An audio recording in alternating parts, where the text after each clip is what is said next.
What's making residents nervous is the fact that the water levels of the Gull River continues to rise. Water has spilled over, closing some nearby roadways and some of the walkways. The winds were so strong it blew debris from this storage facility onto the farm across the road. No one else was injured, but it could have been a different story if the plane would have crashed meters from that brush area into oncoming traffic. CTV's Brandon Rowe was in the courtroom today when the judge read his decision, and he used some pretty harsh words. Heather, before reading his sentence, the judge said what the teens involved did to then 97-year-old Gene Knox was callous and shocking. He's hoping this sentence will be the start of this 17-year-old changing his life for the better. As bad as this looks, this isn't the worst flooding residents have seen over the years. This porta potty in Sunnydale Park is absolutely filthy. But what's upsetting residents the most is the service record inside that says the last time it was cleaned was in 2015. Jane, it was amazing to see the amount of debris that spilled onto Highway 400 just north of County Road 88. To the surprise of police, no one was injured, but it took crews several hours to clear all of the debris. The cross is back up in front of St. David's Community Garden, but this is only a quick fix. Transportation Safety Board of Canada have returned to the scene today. They've taken over this investigation to try and find out how this deadly crash happened. And that is the goal of the day. If they can impact at least one person, they feel the presentation was a success. As realistic as this situation looks, it's just a training exercise, and the firefighters are covering their faces with these balaclavas to signify smoke. Rick will be driving to CFB Trenton, where these boxes will be flown to Kuwait. And if you'd like to help, they're hosting another event to support the troops in 3 months' time. You can find more information on their Facebook page by searching Marching for Veterans. The concert wraps up tonight at midnight, and by that point, they would have played close to 432 hours of music. But don't worry if you can't make it up to the pub.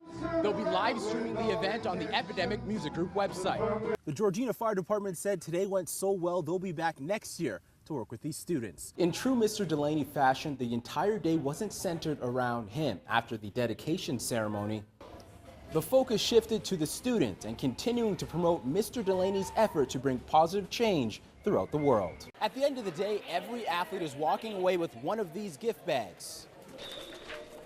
Inside is this pamphlet, letting them know that this tournament isn't it. There's more teams in their community that they can be a part of. The tour guides are learning about everything the Sunshine City has to offer, from great local foods to great local shops and a beautiful waterfront. But something that's really important for tourists in 2017, it's definitely a city where you can take a great selfie. Space at Matthew's house is limited, so they're planning to have a 10-bedroom facility built and up and running in this empty space by next spring. Now, every activity today is important, but this one stands out. They're teaching students not to mask their emotions. If you have a problem, talk to someone. We're here for you! Nan's favorite part is at the end of the lesson. That's when everyone gets to enjoy what they've made together. Next Wednesday, they'll be learning how to make sauerkraut, and if you'd like to register, you can find more information on our website. The full story about the tank is still unknown, but crews tell me that they're learning something new every day during the restoration process. Take these empty shell casings, for example. They believe they were fired by an American gun. There were some kids who didn't spend their snow day on the slopes and enjoyed their time off with something more my speed, hanging out on the couch and watching some TV. Who wants chips? Me. Thank you. CTV's Brandon Rowe joins us live in Barrie at the coldest night of the year walk. Brandon? Jane, this is such an incredible effort, and look behind me, these are some of the people that braved the cold to help those in need. Now, this fundraiser is being held in communities across the country. The aim is to give people a glimpse into the harsh reality some people in our region face every day. After a long day of work, you'll find Tracker here getting some much-needed rest in Mrs. Schofield's office. And he's done such a good job, they're actually bringing in 2 more therapy dogs in May. While this season ended in disappointment for the Barrie Colts, there is some optimism for next season. The team has the luxury of picking the top prospect at next month's draft. The final lift, run, and catch has been made. Now prospects have to wait for draft day. Danny has 2 opportunities to hear his name called, at the end of April at the NFL draft and at the beginning of May for the CFL draft. Oh! What?